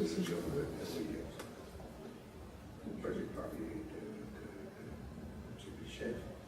Oui, bon, pour dire que la frontière entre mathématiques pures et appliquées était fluente, et que Rota était un si en France, les gens étaient peu préparés à ça, il a fallu attendre dans les années 70-80 le changement. D'abord, je veux dire, mon maître Yves Rocard disait, bon, pour faire c'était plus un ingénieur qu'un scientifique, un très bon ingénieur, bon, peut-être qu'enseigner à l'école normale n'était pas la bonne affectation, il aurait dû enseigner à Centrale ou à l'école comme ça. Bon, mais, ou Mine ou à Centrale. Mais bon, je veux dire, il nous disait, bon, à quoi ça sert les mathématiques? Vous avez une table de logarithme, une règle à calcul, et avec ça vous faites tout. Et l'équation différentielle du second degré. Bon, quand on s'appelle Rocard, on vous donne un problème lié à Airbus, qui n'existait pas encore, enfin des problèmes des vibrations, que ce soit lié au TGV, parce qu'il a fait les premiers essais de TGV, etc., ou à des problèmes d'ingénierie subtile, avec ses outils rudimentaires, il était capable de faire quelque chose. N'importe qui n'est pas capable. Donc, je veux dire que il faut quand on parle de romantisme, je veux dire, le romantisme de Galois, bon, il y a... non, on était démarré avec Tchébychev, et avant on était avec Artin. Je voudrais revenir sur Artin, parce que ce que tu dis sur Artin m'intéresse beaucoup, parce que ça caractérise quand même quelque chose un peu en général de ce second moment dont j'ai parlé, qui est, on pourrait dire, une tendance formaliste, on va dire. Or, cette tendance-là, ce qui est très intéressant, c'est que d'abord on la retrouve dans tous les autres éléments de pensée. En musique, c'est très clair avec quelque chose comme le sérialisme, le constructivisme. Ah bah oui, ça c'est clair. Non, mais c'est donc un second moment de la modernité où la modernité tend d'une façon, alors souvent on appelle ça aussi un peu le modernisme, enfin une manière comme ça de s'autonomiser, de se refermer sur elle-même et de pousser ces procédures formelles, ces nouvelles procédures formelles, dans leur autonomie, sans interprétation possible et dans leur cloisonnement. Alors, donc de ce point de vue-là, ce que tu dis sur Artin est très intéressant parce que ça confirme d'une façon qu'il est bien de ce second temps. Bon. Ah, il est tout à fait. Et Après, attends, mais alors, il est mort trop jeune pour être au troisième. Oui, alors justement, la question moi, qui m'intéresse, c'est qu'à ce moment-là, l'ensablement dont je parlais ce matin, c'est que justement la difficulté dans un certain nombre de pensées de sortir de ce second moment, ce moment formaliste, ce qui d'ailleurs a été le cas dans cette maison même de Boulez, parce qu'il faut savoir que Boulez arrête de composer au début des années 60, précisément parce que lui-même il est ensablé dans ce formalisme du sérialisme. Il se pose les questions, alors ça c'est dans l'espace musical, les questions de la perception, etc., la forme, il se rend compte qu'il ne peut pas les traiter dans la musique avec les catégories du formalisme, il doit inventer quelque chose, il ne l'a pas, il arrête de composer, il va devenir chef, et puis après il revient, il fonde ici, et puis il se remet à repenser ces questions-là sous la figure du nouveau thématique. Bon, enfin il y a toute une histoire musicale, je ne veux pas prendre le temps, mais donc moi ce qui m'intéresse, c'est de me dire à ce moment-là, mais comment les mathématiciens ont-ils fait, alors prenons sur l'espace de la théorie de Galois, alors évidemment c'est que la réponse est grotesque, mais je voudrais avoir ta réponse plus détaillée, pour sortir d'une façon de cette fermeture un peu artine que tu as très bien décrit en disant on a quelque chose à la fois parfait mais tellement formel et tellement clos qu'on ne sait plus y rentrer. Enfin, voilà. Comment les mathématiciens ont-ils fait? Parce que moi c'est ça qui m'intéresse dans ce troisième temps, si tu veux. Ce que les mathématiciens ont réussi, est-ce que ça nous apprend sur comment sortir de cet ensablement du second moment moderne? Ce n'est pas les mathématiciens qui sont sortis. Justement, c'était ça ma thèse. C'est qui? C'est les praticiens. Non, mais les mathématiques, Grothendieck, c'est un mathématicien. Mais c'est pas lui qui a fait sortir de ça. Alors, vas-y, alors, non, ton idée. il a plutôt exagéré encore. Alors, c'est qui a fait sortir? Attends, alors. C'est le développement de l'informatique, de l'algèbre à l'ordinateur et tout ça. Enfin, l'informatique, on l'a eu partout. Enfin, donc, Oui, mais je veux dire, elle a été la condition qui a permis ce déplacement d'intérêt. Bon, d'abord, je veux dire, des calculs qu'on ne pouvait pas faire. Grothendieck n'est pas sorti du tout de la manière de Galois là-dessus. Les calculs, il ne savait pas les faire. D'ailleurs, il ne les faisait pas. oui. Grothendieck était même l'ultra-formaliste. Bon, il y a la légende bien connue. Quel est le nom premier de Grothendieck? Bon, Grothendieck discutait, je rappelais un nom premier, puis quelqu'un pour le titiller lui dit lequel? 57. Bon, n'importe qui sait que 57 n'est pas un nom premier. Il y a 36 manières de le vérifier. Moi, je sais simplement, je connais la liste des noms premiers jusqu'à 500, donc je vois bien qu'il n'est pas dedans. Enfin, il y a 36 manières de le voir. Bon, en Grothendieck, justement, c'est un petit peu modifié à la fin de sa carrière, dans ce qu'il a fait à la longue marche vers Galois. Mais je veux dire que c'était quelqu'un qui n'était pas intéressé à la faisabilité d'un calcul, qui n'était intéressé que par les catégories abstraites. Donc, c'est pas Grothendieck qui a fait le troisième mouvement. Le troisième mouvement s'est fait par le développement, en grande partie sous les pressions d'ingénierie, et des mathématiques appliquées. On appelle mathématiques appliquées, enfin, je préfère dire application des mathématiques à d'autres sciences que mathématiques appliquées. Ce n'est pas une science mathématique appliquée, c'est un état d'esprit. Il y a des mathématiciens, peut-être le même qui est plus appliqué à la fois, je veux dire, parce que suivant les moments. Et donc, le troisième mouvement n'est pas venu de Grothendieck. Non, Grothendieck, c'est l'extrême pointe du deuxième moment. Et d'ailleurs, je veux dire, sa présentation de la théorie de Galois qui est faite dans sa première série de son séminaire, SGA1, c'est encore plus abstrait que Galois. Bon, on peut le formuler de bien des manières, j'ai mon interprétation, il y en a d'autres, etc. Mais je veux dire, c'est dans le même moment. En face d'un exemple, on ne sait pas le traiter. Et les méthodes de Grothendieck ne nous permettent pas de le traiter.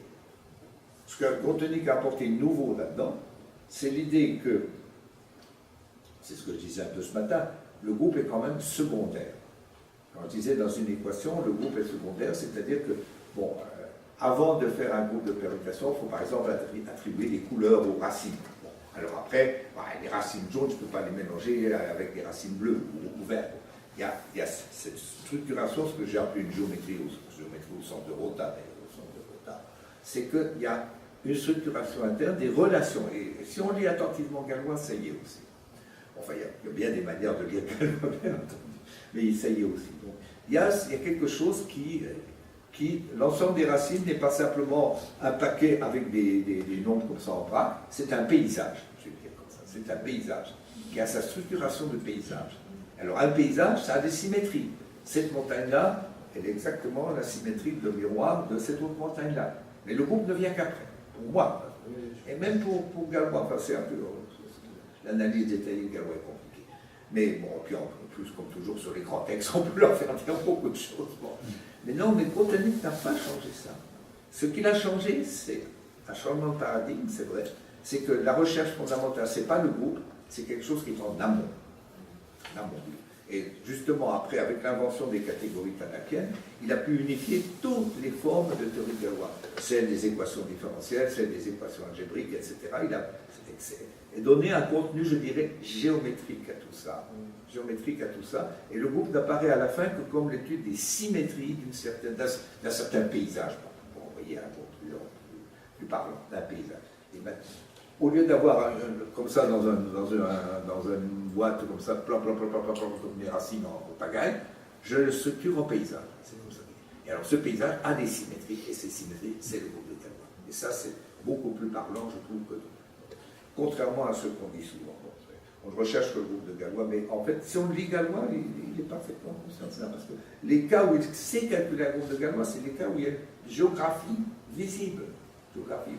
Il invente justement ce qui servira ensuite pour le codage. La géométrie sur un corps fini, sur un corps de Galois, c'est la structure c'est un certain paysage. Bon, c'est pour ça que je parlais du hors-champ d'ailleurs ce matin. Oui, paysage, disons paysage. Bon, alors le paysage est hors champ, mais on voit quand même des réflexions. Bah, tout le but, c'est qu'il rentre dans le champ. Enfin, c'est-à-dire qu'il y a une capacité évidemment d'élargir le champ. C'est ça, c'est tu veux voir. Mais ceci dit, mais la partie que tu disais, informatique, etc., ça traite la question du calcul, mais conceptuellement, ça n'a pas inventé quelque chose quand même. Bon, si, alors vas-y. Si, bon, il y en a qui m'applaudissent sur ça. Non, c'est parce que la manière d'envisager les problèmes, je veux dire, bon, d'abord, il y a des besoins spécifiques. Il y a des besoins spécifiques. Bon, et ce qu'il y a, c'est qu'aussi la programmation, c'est pas simplement 500 cartes perforées en Fortran, parce que c'était dans la jeunesse. Bon. Et le cauchemar que c'était parce que ça n'était pas structuré. Et donc, la moindre petite erreur, petite coquille, fichait tout en l'air, et qu'il fallait attendre, etc. Non, l'informatique a été un instrument de structuration énorme. Et qui ne rentrait pas dans les catégories habituelles. Et alors, bon, ce qu'il y a, c'est que Grothendieck a quand même contribué à ça par son insistance sur les catégories. Alors, les catégories fournissent un des moyens de restructurer le paysage. C'est un des moyens, mais ce n'est pas le seul. Mais je veux dire que non, de ce point de vue-là, pour la théorie Galois proprement dit, Grothendieck a poussé encore plus loin dans le niveau de l'abstraction ce qui était celui de ses prédécesseurs. Bon, alors, bon, pourquoi, bon,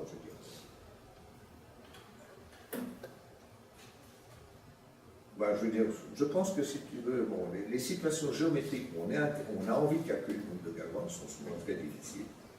Et on ne peut les résoudre qu'avec un appui informatique. Même quelqu'un comme Serre, qui est un ultra-puriste, il est quand même éditeur d'une revue qui s'appelle Mathématiques expérimentales. Un des éditeurs d'une revue qui s'appelle Mathématiques expérimentales. Et s'il ne programme pas lui-même, ça n'intéresse pas, il sait fort bien trouver les gens qui autour de lui le font. Bon, et leur suggérer la manière de le faire. Il y a le fait que, par exemple, il y a une école à Bordeaux, l'école de Henri Cohen, qui a extrêmement développé la recherche sur les... Bon, il y a plusieurs sous-sections dans Bordeaux. Enfin, il y en a une qui fait de la combinatoire pour plaisir de faire de la combinatoire. Il y en a une autre Vieno. Et puis il y a l'équipe de Cohen qui s'occupe plus de fabriquer des logiciels adaptés, enfin, l'algèbre à l'ordinateur, l'algèbre automatique. Non, je veux dire qu'à partir du moment où on peut faire une algèbre automatique gérée par l'ordinateur, le point de vue, le paradigme change complètement. Et là où il change aussi, c'est vis-à-vis des utilisateurs. Parce que je me souviens d'une discussion avec Jacques-Louis Lyons sur ce que c'était. Bon, il m'a dit, qu'est-ce que tu veux pour faire de l'analyse numérique, non, c'est parce qu'il y avait une discussion sur l'utilité de l'algèbre à l'ordinateur.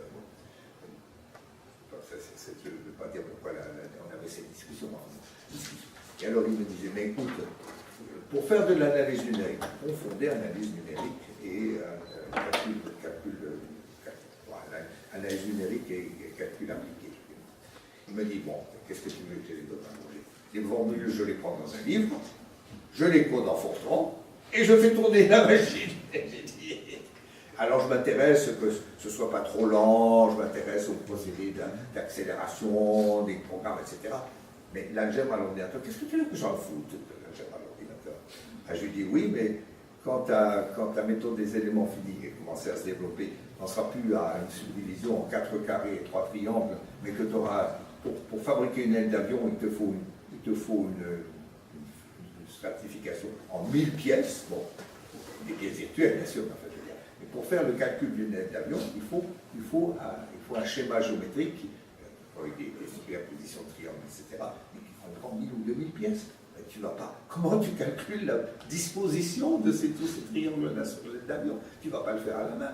Il te faut un système de calcul à l'ordinateur, un système d'algèbre à l'ordinateur qui va te donner les données. Et les formules elles-mêmes, elles ne te seront pas données. Les formules seront créées elles-mêmes à l'ordinateur. Ça, aujourd'hui, c'est ultra malin. C'est ultra malin. Ah, il y a 30 ans, ça ne l'était pas. Bon. Et lui, il avait un peu de mal à mettre ça. Mais tu vois, c'est quand même ce que tu dis sur botanique est très intéressant parce que aller en amont, on va dire, bon, la voie de l'informatique, on dirait va plutôt en aval, oui, la loi. Or, aller en amont, précisément du point de vue des gestes de pensée, ça c'est très intéressant parce que c'est quand même particulièrement difficile. Je veux dire, non mais devant un problème sur lequel on bute, être capable de déceler qu'il y a un amont problème et que donc on peut s'y situer, se déplacer. Évidemment, parce que quand il y a un problème, on voit l'aval, ça c'est assez... Mais, je veux dire, l'idée là que tu avances, je la trouve très très intéressante, parce que ça veut dire que le troisième moment se constitue dans une capacité sur un problème où on bute, de voir qu'il y a un amont du problème. Et de se situer là, de se déplacer là, en sorte que finalement ça rééclaire le problème par son amont, ça je trouve ça très très très fort, si tu veux. Et donc c'est quand même plus intéressant, en tout cas, moi, ça m'intéresse particulièrement de dire que le troisième moment serait une capacité de traiter les questions sur lesquelles la second moment a buté en étant capable de déceler un amont tel qu'on puisse y travailler. C'est quand même pas évident. Mais un amont qui n'est pas forcément formel. Non, mais précisément. Il y a une composante formelle. Non, mais évidemment, bien sûr. Mais là, de dire, par exemple, en amont de ça, il y a de la géométrie, et d'être capable de dire quelle géométrie il faut, ça c'est génial quand même, tu vois. Enfin, je veux dire, c'est un apport. Ça ressemble au geste. Enfin, je ne dis pas que c'est le geste de Galois, mais c'est aussi une invention d'un nouveau geste de la pensée. Non, mais je ne vais pas dire que le botanique n'a rien contribué. Sûrement pas. Non, mais même dans ce domaine particulier, Galois, il a profondément réfléchi. Il était obsédé par la personnalité de Galois. Il se comparait, il s'appelait il le disait son frère. Bon, c'est vrai. Mais je veux dire que si tu vois 3 moments, comme tu les as énoncés, il n'est pas au troisième moment, il est ailleurs.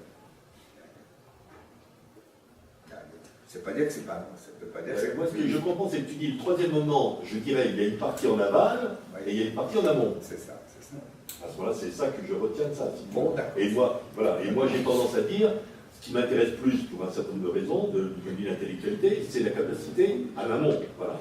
Mais ça ne veut pas, ça déqualifie pas l'aval. Mais ça serait ces deux... C'est ça que je retiens de ce que tu dis. Bon, la discussion est subtile, je suis d'accord. Oui, mais elle est très intéressante. Très subtile. Bon, et Grothendieck avait son caractère, il a eu un succès indéniable, même si il y a quelques temps, enfin non, un petit peu après la mort de Grothendieck, j'ai soumis à la Société mathématique de France l'idée de faire un fascicule spécial sur Grothendieck. Enfin, qui s'intéresse à Grothendieck aujourd'hui? Bon, qui s'intéresse à Grothendieck? Voilà la réponse que j'ai. Mais alors que j'ai simplement dit, ben écoute, il ne se passe pas, non pas une semaine, mais une heure, tant que je n'ai pas eu de référence explicite ou implicite à Grothendieck. Et je ne suis pas le seul. Bon. Donc, enfin bon, c'est peut-être qu'on a un peu clarifié ce Qu'est-ce qui fait qu'en France, les mathématiques discrètes, ça se fait plutôt dans des départements d'informatique, alors qu'aux États-Unis, par exemple, ça se fait plutôt en maths? Il y a un héritage historique, rien de plus. Oui, bon, vous appelez ça mathématiques discrètes, bon, c'est une manière de le décrire, bien sûr. Bon, je ne sais pas, parce que les États-Unis sont un pays plus vaste, avec beaucoup de traditions qui cohabitent, et que les mathématiques discrètes, bon, ça veut dire, ils sont moins sous la domination d'une idéologie dominante aux États-Unis. En France, on était, surtout dans les années 60, on était suffisamment petit pour qu'une idéologie dominante puisse vraiment dominer. Bon, aux États-Unis, c'est un pays trop grand. La Russie, c'était l'Union soviétique à l'époque, c'était aussi un pays trop grand avec trop de traditions. Et la France était assez petite, assez petite. Et puis la France avait hérité de tous les héritages allemands, parce qu'il ne faut pas se cacher, se voiler face. Si les mathématiques françaises sont encore dans une position très importante et presque dominante, c'est qu'après la guerre de 1945, quelle était la situation devant l'Allemagne? Fichue. Les meilleurs scientifiques allemands avaient dû émigrer ou avaient été tués, etc.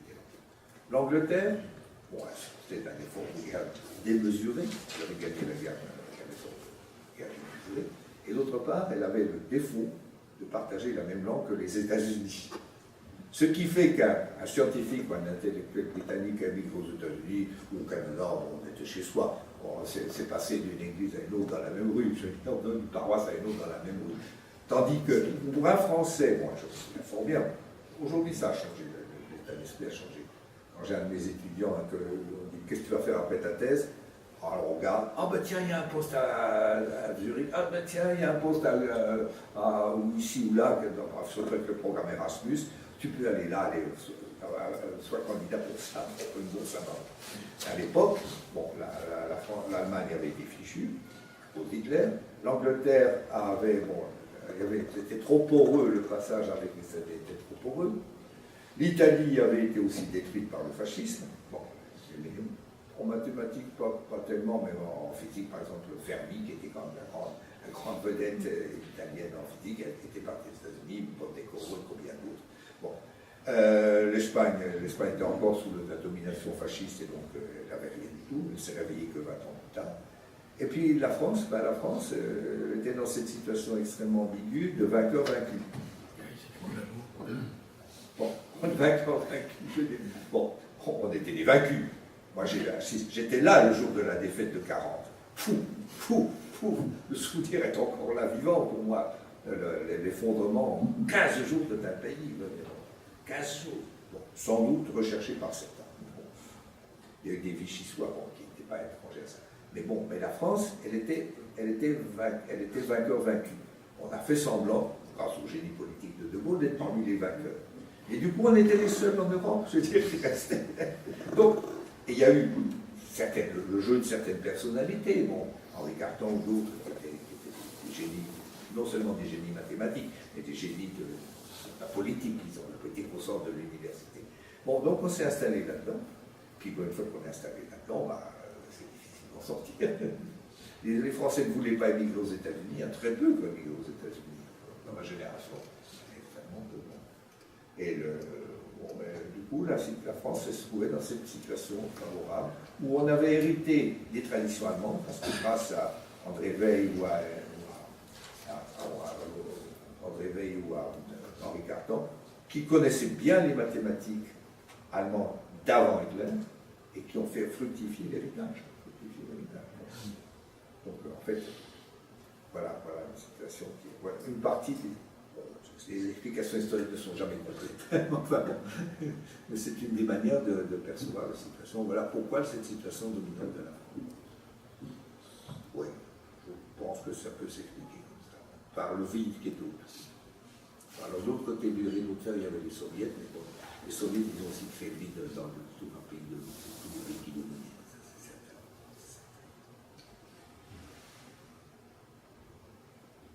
Bien, y a-t-il d'autres questions? Oui. Rota, il a commencé à publier quand, en fait? Ouh, je n'ai pas en tête, mais 50. Il avait mon âge. Il avait mon âge, donc il était né en 32, au revoir. Les années 50. S'il est né en 1932, vous pouvez imaginer que c'est dans les années 50. Moi, j'ai imaginé Ars Transcombinatoria, c'était en 67. Et j'avais pour culture Leibniz et puis Pascal. Mais Comme un retard. Et donc, j'ai pas Leibniz, Pascal, c'est facile puisque c'est la représentation du triangle dans la énième dimension, et que moi je faisais la représentation du cube dans la énième dimension, qui m'a donné la transcombinatoria. À ce moment-là, à partir de problèmes sur les timbres en musique, à partir d'urbanisme, sur la répartition des esthétiques dans un quartier ou dans une ville, et puis il y avait encore les textures d'images. Aussi, avec le jeu des pixels et tout ça, faisait une transcombinatoria, une combinatoria, et qui avait l'avantage, c'est d'avoir des combinatoires à 3 puissance n, et non pas des combinatoires à 2 puissance n. D'accord. Donc, bon, Rota, il était né en 1932, bon, donc c'est facile de calculer qu'il avait 30 ans en 1962, donc c'est le moment où il a commencé à apparaître. Moi, je l'ai connu à la fin des années 60. J'étais à Strasbourg et il y a eu et en France, il y a eu un intermédiaire, Schützenberger, qui a servi d'intermédiaire entre Rota et les Français. et à quel moment? Dans les années 50. Ah, les années 50 et 60. 50 et 60. Mais il y a bien un lien chez Rota entre ce que tu nous as expliqué par exemple sur l'additivité et la combinatoire ou, oui, je veux dire qu'il a. Je veux dire. Non, déjà, la théorie des volumes des polyèdres, c'est le troisième problème de Hilbert et c'est vraiment de la combinatoire. Le troisième problème. toute la recherche sur l'additivité que tu nous as pris. Oui, mais je veux dire que le plus novateur chez lui, c'est la caractéristique de l'air Poincaré en géométrie. C'est ce qui est le plus novateur chez lui. Les autres aspects sont relativement élémentaires, mais c'est quand même novateur. Et aujourd'hui, et ça, je le dis dans mon texte, Grothendieck, des motifs de Grothendieck, c'est un peu un descendant de cette idée. Je voulais savoir si récemment on a fait des progrès sur la connaissance du groupe de Galois absolu. Ouf. Non. Non. Parce que quand j'étais étudiant, on m'avait posé ce problème et c'est resté Non, depuis. Je veux dire que non, on n'a pas fait de progrès substantiel.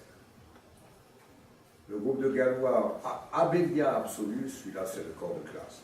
Mais le corps de classe non commutatif, on a très peu progressé, Il n'y a pas de moyen. C'est-à-dire c'est un groupe tellement. Le groupe de Galois, parler du groupe de Galois absolu, c'est parler de tous les groupes de Galois possibles au-dessus des rationnels. C'est la même chose. Or, ils sont tellement différents. Et le problème de classification, par exemple, montrer que tout groupe fini est un groupe de Galois d'une équation sur les rationnels, c'est la première étape. Et ça, et des progrès constants qui ont été faits pendant 40 ans. Moi, j'ai ajouté 2 petites pierres à ça, mais enfin, on est très loin de la solution. Et donc, le groupe de Galois absolu, il faudrait déjà. En plus, le groupe de Galois absolu en lui-même n'existe pas, puisque c'est un objet tellement mythique qu'on ne peut pas nommer un seul élément. On a un monstre, mais un seul, sauf la conjugaison complexe. Mais c'est le seul élément qu'on puisse identifier. Non, j'ai dit identité. Il y en a 2, sur un groupe gigantesque, il y en a 2. C'est pas la bonne, je ne pense pas que c'est la bonne stratégie. Si, ça voudrait dire faire une théorie du corps de classe non abélien, mais ça, bon, Langlands a formulé tous ces problèmes en vue de ça, mais pour le problème initial, on n'a pas avancé. Et je pense que ce n'est pas une bonne stratégie. C'est pas comme ça que le considérer comme tel, c'est pas une bonne stratégie. On ne sait pas où l'attraper. Et pour revenir sur la question de la formalité, est-ce que vous pensez que les mathématiques appliquées sont pas ou sont la même chose que l'approche constructiviste Est-ce qu'on peut dire que l'approche constructiviste de Brouwer, toute cette idée-là, C'est pas la même chose. c'est pas la même chose? C'est pas la même chose. Ok. Le constructivisme de Brouwer, bon, ça a conduit aux logiques non classiques, aux logiques intuitionnistes. Ça, du point de vue de la logique, c'était un gros avantage, surtout quand Grothendieck et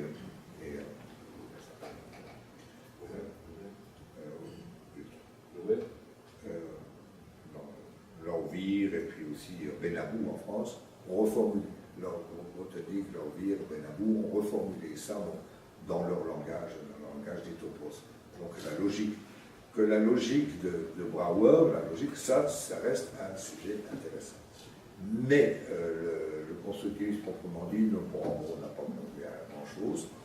Mais le constructivisme au sens des mathématiques appliquées, c'est pas tout à fait le même, c'est-à-dire que c'est plutôt la possibilité de formaliser, de programmer des définitions formelles de manière à ce qu'on puisse, en principe, faire des démonstrations sur l'ordinateur. Alors là, il y a d'énormes progrès qui ont été faits récemment.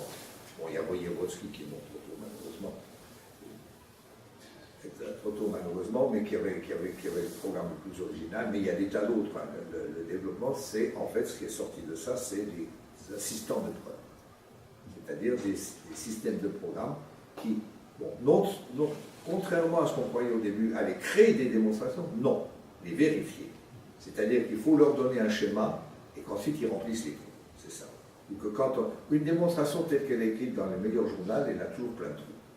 Parce que c'est tellement évident, on est tellement habitué à telle transition qu'on ne va pas la répéter en détail. Je veux dire, 3 différents de 2, on va pas démontrer ça, je veux dire, tout le monde sait ça. Bon, je veux dire qu'il y a plein dans une démonstration écrite, il y a plein de trous, c'est-à-dire de références implicites. Alors, le but des systèmes, c'est de créer le meilleur coq et tout ça, c'est qu'on crée une bibliothèque de programmes, on peut créer une bibliothèque de résultats, de théorèmes, avec les liens logiques entre ces théorèmes. Bon, la machine tient en mémoire non seulement les théorèmes, c'est une bibliothèque qu'on peut consulter, comme on consulte toutes les bibliothèques par informatique, mais en même temps, il y a quelque part indiqué les cheminements.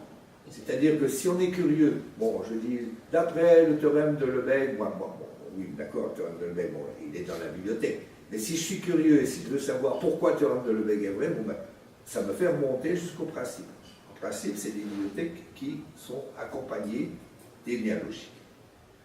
Alors donc, on peut vérifier si une démonstration est correcte, parce que d'abord, s'il y a une étape qui n'est pas dans la bibliothèque, on essaie de la reconstituer à partir de ce qui est dans la bibliothèque, par des liens logiques nouveaux. Donc ça a été très productif.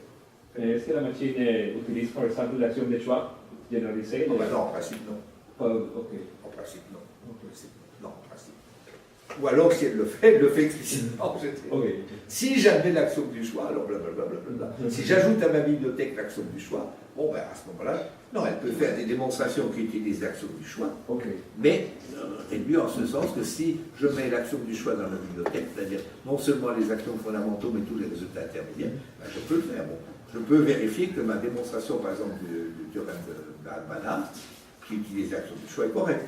Si je mets l'action du choix dans ma bibliothèque. Mais l'action du choix, il n'a pas d'antécédent. Et on ne peut pas le réduire à d'autres choses, puisque c'est un axiome indépendant. Donc, de ce point de vue-là, c'est... mais elle n'utilise pas l'action du choix explicitement.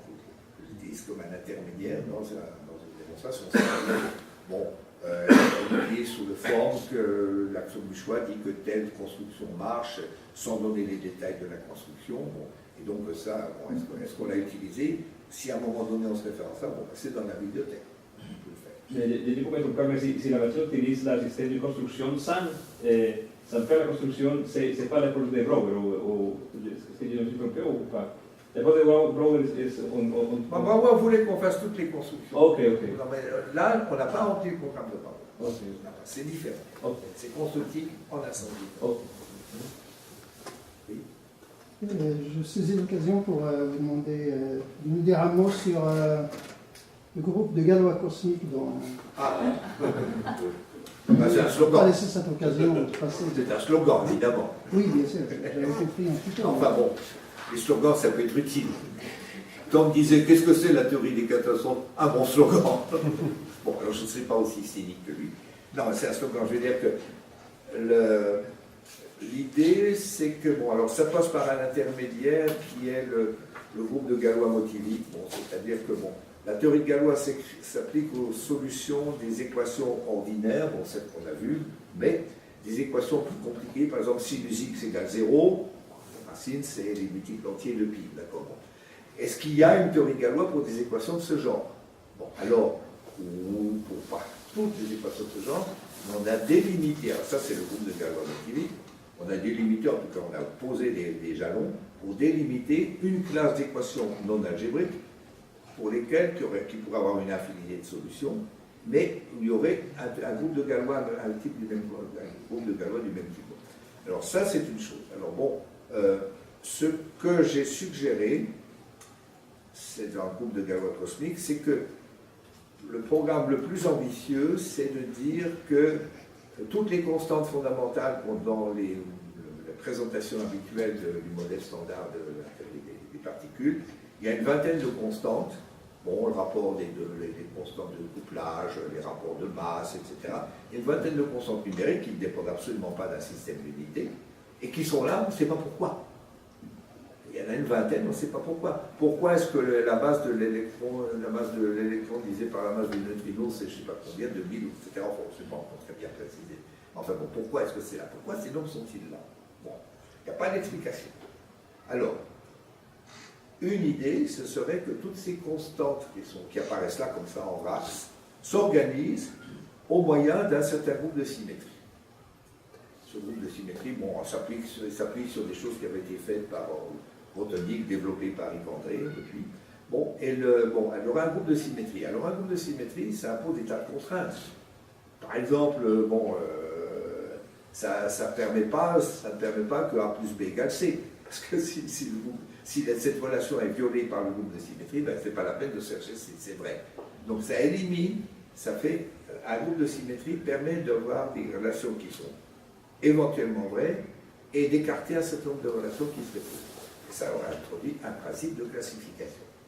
Bon, alors, ce groupe-là, il ne viendrait pas de rien, naturellement, il viendrait en amont et en même temps. En amont et en même temps. Il viendrait en amont d'une structure de symétrie qui n'est plus numérique simplement, mais qui provient du modèle standard, bon, les interactions entre les particules.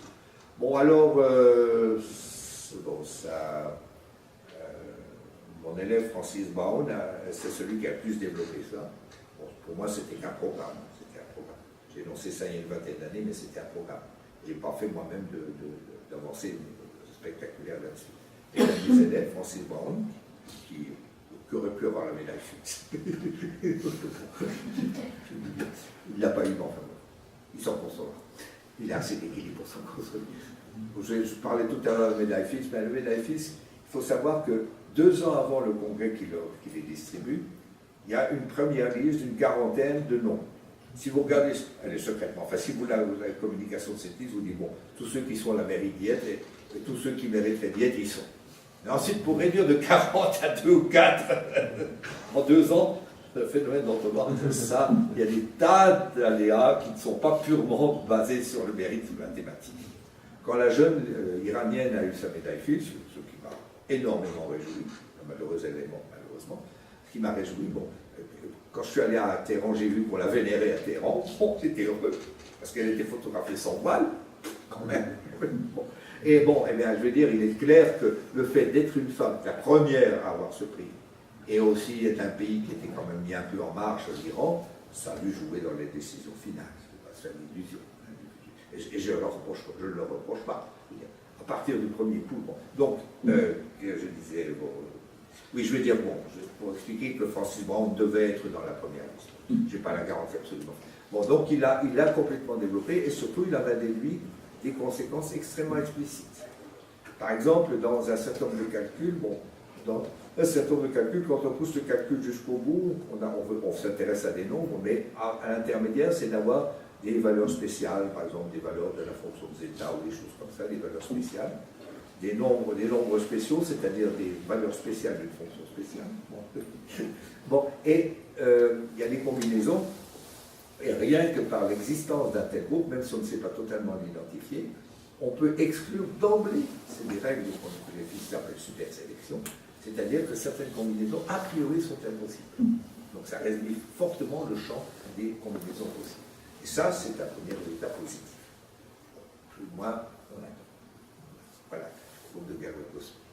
Ceci dit, je ne dissimule pas que le mot cosmique était choisi pour sa résonance, évidemment. Mais bon, c'est vrai que les éclairs, je ne peux pas dire de génie, les éclairs, ça existe bien. Je ne sais pas pourquoi, à un moment donné, bon, je connaissais les divers aspects, je connaissais les travaux de botanique, de Yves André, je connaissais un certain nombre de travaux de physique, et ça m'a frappé, je me suis dit, waouh, il doit y avoir quelque chose.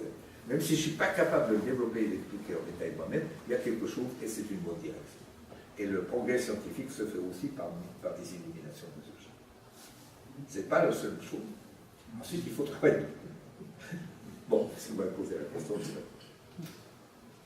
alors, qu'est-ce qui fait que pour montrer que tout polynôme complexe a bien une racine, il faut passer par un théorème d'analyse? Ça dépend. Parce qu'il faut bien utiliser quelque chose d'énormément complexe. Et je veux dire, la meilleure démonstration, c'est ce qui est reproduit dans beaucoup de livres, c'est qu'on démontre d'abord que tout polynôme réel qui change de signe, par exemple de degré impair, c'était décrit tout à l'heure, a au moins une racine. Et ça c'est de l'analyse. Il y a un principe d'infini là-dedans. Autrement dit, le théorème n'est pas un théorème purement exprimable en termes finitistes. Il faut introduire l'infini quelque part. Les nombres complexes, l'infini intervient dans la construction des nombres réels. Avant de construire les nombres complexes, il faut avoir les nombres réels. Et les nombres réels, la construction des nombres rationnels, ça se fait par des moyens purement algébriques, de caractère finitiste. Les nombres réels, chacun sait qu'il y a un saut à faire à un moment donné, quand on fait l'enseignement. Bon, il y a un saut à faire, c'est qu'au début de L1 ou L2, on introduit des diverses formes d'action de l'infini, il y en a 36 qui sont toutes équivalentes. Bon, il y a un théorème, par exemple, tout de suite croissante majorée à une borne, tout de suite croissante majorée à une limite, enfin, il y a 36 variantes, et bon, c'est un exercice intéressant de montrer que si on amène une de ces formes d'infini, toutes les autres en vite. Mais il faut une forme de l'infini. Les nombres réels sont caractérisés essentiellement par... Bon, c'est l'action d'Archimède, ou c'est la théorie des coupures, c'est ce qu'on veut, mais c'est essentiellement infini. Disons qu'il y a une infinité décimale pour un nombre. Donc, c'est une manière simple de dire que c'est ça. Bon, donc, c'est là qu'il faut de l'analyse. Parce que, bon, savoir trouver une racine avec 10 décimales, une racine du négocié avec 10 décimales, ça c'est faisable avec un nombre fini d'opérations. Mais engendrer la suite infinie des décimales, ça ne peut pas se faire en un temps fini. Il faudrait, sauf s'il y a la régularité. Si le développement c'est 2, 3, 2, 3, 2, 3, 2, 3, 2, 3, 2, 3, 2, 3, qu'on peut montrer qu'a priori que ça continuera comme ça, bon, on n'a pas besoin de calculer toutes les décimales. Dès qu'on a un certain nombre, on a les autres automatiquement. Mais il faut un recours à l'infini et l'analyse, c'est le recours à l'infini. Bon, on parlait des progrès du 19e siècle, et Bolzano, qui est un des premiers à avoir formulé explicitement ce genre de propriété, c'était aussi un tournant du début du 19e siècle. Il n'y a pas que Galois qui a fait un tournant. Et la distinction entre algèbre et analyse, il y a divers champs de mathématiques, et ces champs ont fait tous, la période 1800-1850 est merveilleuse, parce qu'il y a tout d'un coup, on a eu des bouleversements dans tout. La géométrie non euclidienne, la théorie de Galois, enfin bon, on a fait la liste de tout à l'heure, il y a eu des changements concomitants, je l'appelle la période, ce que j'appelais la période romantique des mathématiques, bon. Et en même temps, il y a eu toutes ces révolutions en Europe. Bon. C'est pas tout à fait indépendant. Pas tout à fait indépendant. Parce que, mais pas tout à fait indépendant, mais Cauchy, qui était en politique ultra-réactionnaire, a contribué à cette révolution mathématique. Et Je me demande parfois, quand je fais des mauvais rêves, je me demande parfois que serait devenu Galois s'il n'avait pas eu la malchance de mourir jeune, ou la chance de mourir jeune. Imaginez qu'à 60 ans, c'est un vieil académicien bronchon. C'était possible. Il y a d'autres exemples. Cauchy lui-même, dans sa jeunesse, extrêmement brillant, novateur, etc. Et ensuite, il est devenu tellement attaché au roi Charles X et au Bourbon. Enfin bon, donc, et qu'il est devenu un vieil académicien ronchon. Mais il n'est pas le seul exemple. Il aurait fait comme Rabot, il aurait été parti en Afrique. Oui, il y a ça. Oui, il y a aussi cette solution. Condition de se suicider. D'une certaine manière. Un mathématicien aller à Athènes, c'est se suicider. Bon, pour un poète aussi. Après, bon, alors, il y a Gauguin, qui lui, c'est pas suicidé. Non, puis lui, c'est pas suicidé comme pas. Non, c'est pas suicidé comme pas. Voilà. Bon, donc. Bien, ben, je pense qu'on a fait un tour intéressant aujourd'hui. Je remercie Pierre d'être venu, et François, et vous d'être, Catherine Paoletti, et vous d'avoir été présents tout ce temps-là. Donc, merci d'être venu.